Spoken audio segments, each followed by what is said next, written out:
আসসালামু আলাইকুম রহমতুল্লাহি ওবরকাতুহু। সম্মানিত দর্শক, আমার আজকের এই ভিডিওটি মূলত সেনা প্রধান জনাব ওয়াকারুজ্জামান, জেনারেল ওয়াকারুজ্জামানকে উদ্দেশ্য করে।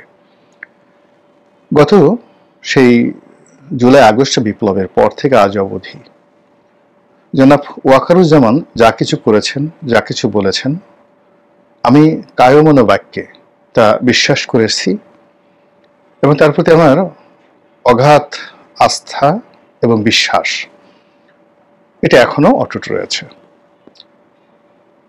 অনেক মানুষ দেখেন নানা রকম বিরূপ মন্তব্য করেছেন, যারা কন্টেন্ট ক্রিয়েট করেন। অনেকে থেকে বেইজ্জতি করে কথা বলার চেষ্টা করেছেন, কিন্তু রাষ্ট্র ক্ষমতার একটা শীর্ষ পর্যায় থেকে একজন সেনাপ্রধান বা একজন পুলিশ প্রধান কিংবা একজন মন্ত্রী, একজন এমপি, একজন প্রধানমন্ত্রী, তিনি আসলে কতটুকু করতে পারেন, এই বিষয়গুলো সম্পর্কে যেহেতু আমার একটু হলেও বাস্তব অভিজ্ঞতা রয়েছে, সেই কারণে আমি অনেকের উপর খুব আশাবাদ ব্যক্ত করি না। এক, দুই নম্বর হলো যে কাউকে সম্মান জানানোর ক্ষেত্রে বা কাউকে নিয়ে কটূক্তি করার ক্ষেত্রে আমি সতর্কতা অবলম্বন করি, যেন আমার কোনো কথা দ্বারা, কর্ম দ্বারা কোনো মানুষের পথে বাধা এবং বিঘ্ন তৈরি না হয়।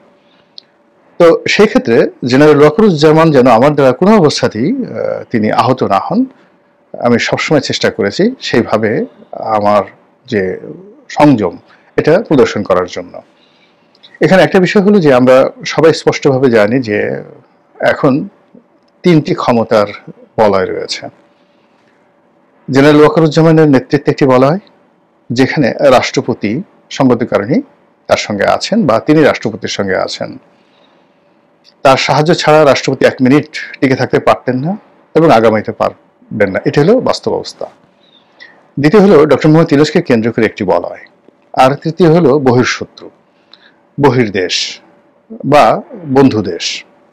আমাদের যারা শত্রু রয়েছে তারাও যেভাবে আমাদেরকে বিভিন্ন ক্ষমতার অ্যাঙ্গেল থেকে খোঁচাখুচি করার চেষ্টা করছেন, বন্ধুরাও একই অবস্থা। আর আন্তর্জাতিক দুনিয়া, কূটনৈতিক অঙ্গন যেটিকে বলা হয়। তো এত কিছু তাপ এবং চাপের মধ্যে একজন লোকের পক্ষে দায়িত্ব পালন করা, কর্তব্য পালন করা সত্যিকার অর্থে কঠিন একটা বিষয়। তো সেই দিক থেকে যখন সেনাবাহিনী মাঠে ডিপ্লয় হলো, তখন আমার কাছে মনে হলো যে ওনারা নিধিরাম সর্দার হয়ে থাকবেন। এর কারণ হলো আমরা সেই 2018 সনে যখন সেনা ডিপ্লয় হয়েছিল, তখন সেনাবাহিনীর যে অসহায়ত্ব দেখেছি, ক্ষেত্র বিশেষে লোভ দেখেছি, লালসা দেখেছি, এবং জেনারেল আজিজ ওই সময়টিতে শেখ হাসিনার আজ্ঞাবহ একজন জেনারেল হিসেবে একটি বাহিনীকে যতটা নিচে নামানো সম্ভব ততটা নিচে নামিয়েছেন। এবং উপজেলা পর্যায়ে যারা দায়িত্বরত ছিলেন, তারা কি মেজর ছিলেন না লেফটেন্যান্ট কর্নেল ছিলেন আমি বলতে পারবো না, কিন্তু তারা উপজেলাতে পুলিশের যে দায়িত্বরত ওসি রয়েছেন, সেই ওসি এবং টিওনো, তাদের কমান্ডের বাইরে তাদের একটা টু শব্দ করার কোনো ক্ষমতা ছিল না। ওসি সাহেব একটা ছাগল পাঠিয়ে দিতেন, সেটা জবাই করে সেনা সদস্যরা সেই যেখানে ক্যাম্প করেছিলেন সেখানে তারা খাওয়া দাওয়া করতেন, পোলাও খেতেন, এর বাইরে তাদের কোনো ডিউটি ছিল না। 2018 সনে সেই সেনা সদস্যদেরকে যে একটা অবমাননাকর অবস্থায় ফেলে দেওয়া হয়েছিল, যাদের মধ্যে দেশপ্রেম রয়েছে, আত্মমর্যাদা রয়েছে এবং যারা সেনাবাহিনীর ঊর্ধ্বে এবং সেনাবাহিনীর র্যাঙ্ক এবং ব্যাজ এই দুটোকে তাদের মর্যাদার প্রতীক মনে করেন, তারা 2018 সনের নির্বাচনের মাঠে যে বিরূপ অবস্থার মধ্যে পড়েছিলেন, ওটাকে তারা কিয়ামত পর্যন্ত ভুলতে পারবেন না। এই জন্য এবার যখন সেনা ডিপ্লয় করা হলো, অন্যকে কি বলেছেন জানি না, আমি প্রথম দিন থেকে বলেছি যে সেনাবাহিনীর ম্যাজিস্ট্রেসি পাওয়ার দরকার হবে। ম্যাজিস্ট্রেসি পাওয়ার ছাড়া তারা কিছুই করতে পারবে না। এখন আমার কথাই হোক কিংবা অন্য যে কোনো পরিবেশ পরিস্থিতির কারণে হোক, সরকার তাদেরকে ম্যাজিস্ট্রেসি পাওয়ার দিয়েছে, এটা নজিরবিহীন বাংলাদেশে। কিন্তু সেই নজিরবিহীন ম্যাজিস্ট্রেসি পাওয়ার নিয়ে আইন শৃঙ্খলা রক্ষা, জনমনে প্রশান্তি আনা এবং রাষ্ট্রকে একটি নির্দিষ্ট দিকে নেওয়ার জন্য সেনাবাহিনীর প্রতি মানুষের যে আশা আকাঙ্ক্ষা, তা 1%ও হয়নি। এখানে কিছু সস্তা জিনিস হয়েছে, কাউকে লাঠি দিয়ে পেটানো হচ্ছে, কারো হেলমেট আছে কিনা তা চেক করা হচ্ছে, কিন্তু সত্যিকার অর্থে কোনো একটি এলাকাতে সেই এলাকার পরিবেশ পরিস্থিতি রাষ্ট্রের অনুকূলে আনা, আইন শৃঙ্খলা মানে যাকে বলা হয় শান্তিপূর্ণ করা, এই কাজটি সেনাবাহিনী করেনি। কেন করেনি, কি জন্য করেনি, এটা নিয়ে বহু তর্ক আছে, বিতর্ক রয়েছে। কিন্তু এখানে সেনাপ্রধান ওয়াকারুজ্জামানকে নিয়ে আমি যে কথাটা বলতে চাই সেটি হলো, এখনো পর্যন্ত তার অধীনে যেভাবে কমান্ড রয়েছে, এখনো পর্যন্ত তার প্রতি লোকজনের যে বিশ্বাস এবং আস্থা অব্যাহত রয়েছে, যেটি বাংলাদেশে বিরল, ইতিপূর্বে কখনো হয়নি। এক। দুই নম্বর হলো যে তিনি যদি এই পুরো পরিস্থিতিকে নিয়ন্ত্রণ করতে না পারেন, ইতিহাস তাকে ক্ষমা করবে না, এবং তার জীবনে এতটা বিপর্যয় নেমে আসবে যে বিপর্যয় কোনো সেনাপ্রধান, কোনো মন্ত্রী, কোনো এমপি কারো জীবনে কখনো ঘটেনি। বাংলাদেশে পরিস্থিতি সেদিকে এগুচ্ছে। আর এই কথাটা এখন খুব নিষ্ঠুরভাবে আমাকে বলতে হচ্ছে এই কারণে যে আমরা ডক্টর মোহাম্মদ ইউনূসকে যে প্রধান উপদেষ্টা মেনে নিয়েছি সেনাবাহিনী প্রধানের কথায়, তার পছন্দে। তিনি যদি না চাইতেন এটা হতো না। এর কারণ হলো শেখ হাসিনা পালিয়ে যাওয়ার পরে পুরো মানুষের, দেশের যে কনসেন্ট্রেশন, সেই কনসেন্ট্রেশন ছিল ক্যান্টনমেন্টের দিকে, সেনাবাহিনীর দিকে। সেনাপ্রধান ওয়াকারুজ্জামান যদি ওই দিন চিফ মার্শাল অ্যাডমিনিস্ট্রেটর হতে চাইতেন, সেদিন যদি প্রেসিডেন্ট হতে চাইতেন, সারা বাংলাদেশ কায়মনো বাক্যে তাকে মেনে নিত। এমনকি বিএনপি 2-3 বছরের মধ্যে কোনো টু শব্দ করতো না। আমি বিএনপির একেবারে শীর্ষ পর্যায়ের সাথে কথাবার্তা যখন বলেছি, সবসময় আমরা চেয়েছি যে একটা ইন্টারভেন হোক, শেখ হাসিনার পতন হোক, সেনাবাহিনী ক্ষমতায় আসুক এবং 5-6 বছর তারা ক্ষমতায় থাকুক, একটা লেভেল প্লেয়িং ফিল্ড করার জন্য। কিন্তু সেনাপ্রধান নিজের দুর্বলতার জন্য হোক, অক্ষমতার জন্য হোক, স্নায়বিক দুর্বলতার জন্য হোক, ব্যক্তিত্বের জন্য হোক, ভয়ের জন্য হোক, নির্লিপ্ততার জন্য হোক, হোয়াট এভার মেবি, তিনি ক্ষমতা না নিয়ে তিনি ক্ষমতা দিয়েছেন ডক্টর মোহাম্মদ ইউনূসের হাতে। এবং তিনি যেভাবে রাজনীতিবিদদেরকে ডেকেছেন, অন্য কোনো মানুষ ডাকলে যেত না, রাজনীতিবিদরা তাকে বিশ্বাস করেছে। তিনি জনগণকে যে দৃঢ়তার সঙ্গে বলেছেন যে আমি দায়িত্ব নিলাম, সেই দায়িত্ব 1%ও তিনি পালন করেননি। উল্টো এই যে গত 10 মাস ধরে সেনাবাহিনী যে টহল টিম মাঠে রয়েছে, তার জন্য এই রাষ্ট্রের ভান্ডার থেকে শত শত নয় হাজার হাজার কোটি টাকা এই সেনাবাহিনীকে আমাদেরকে পরিশোধ করতে হচ্ছে, অতিরিক্ত তাদের বেতন ভাতার বাইরে।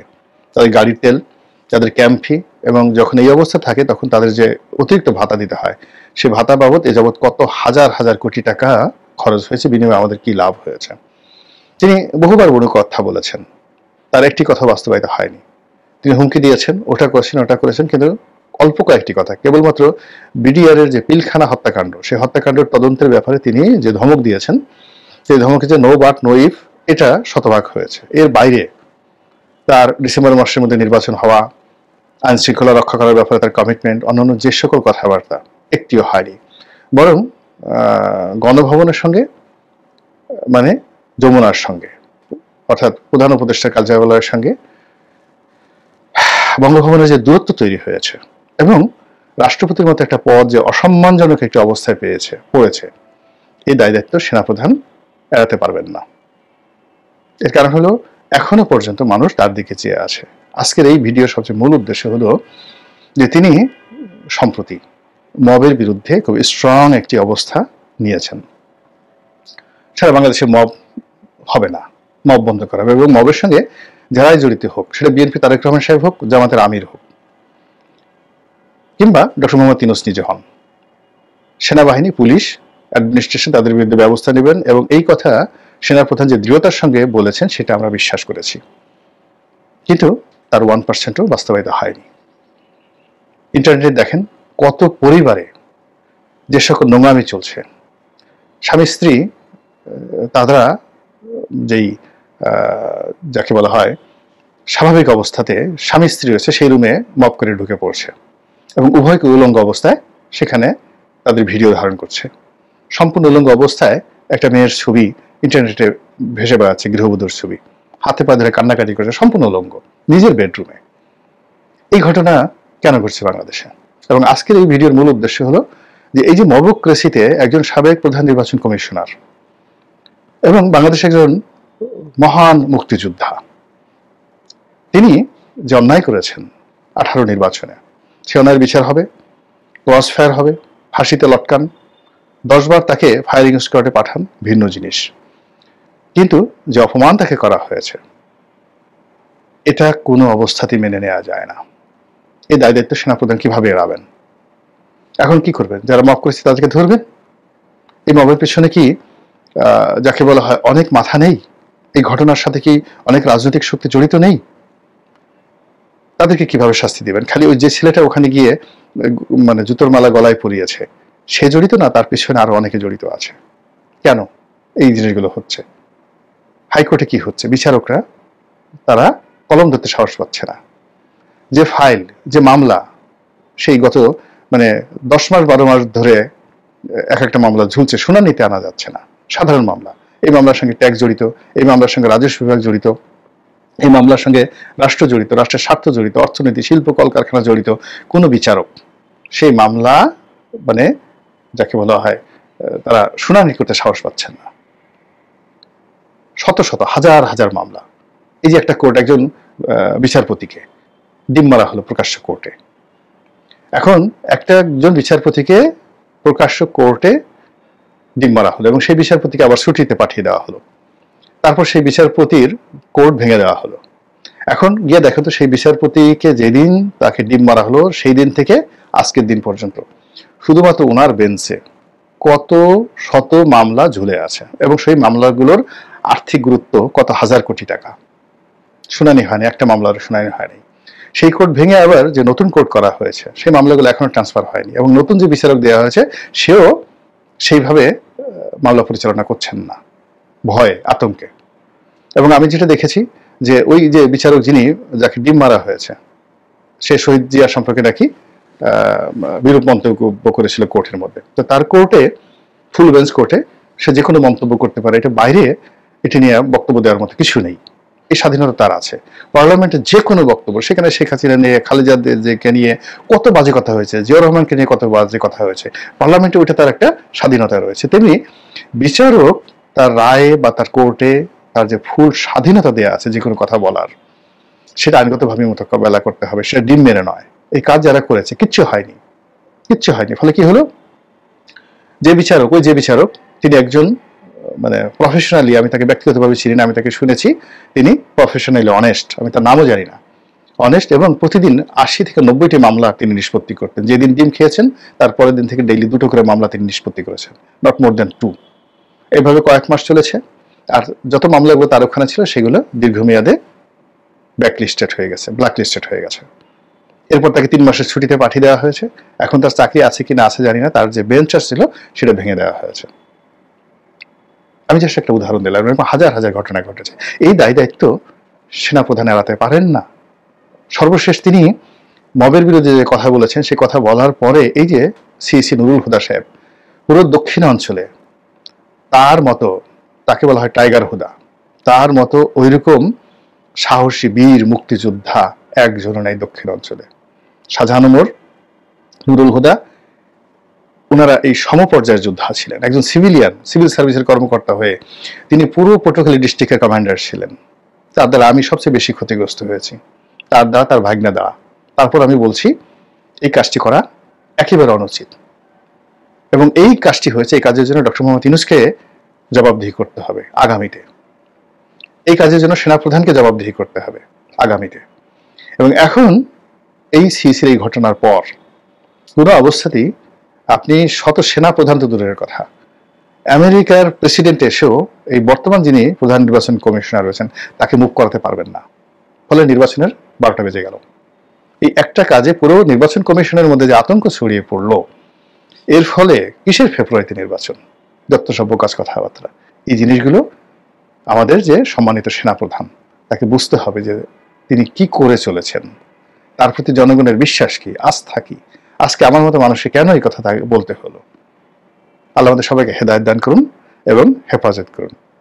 আসসালামু আলাইকুম ওয়া রাহমাতুল্লাহি ওয়া বারাকাতুহু।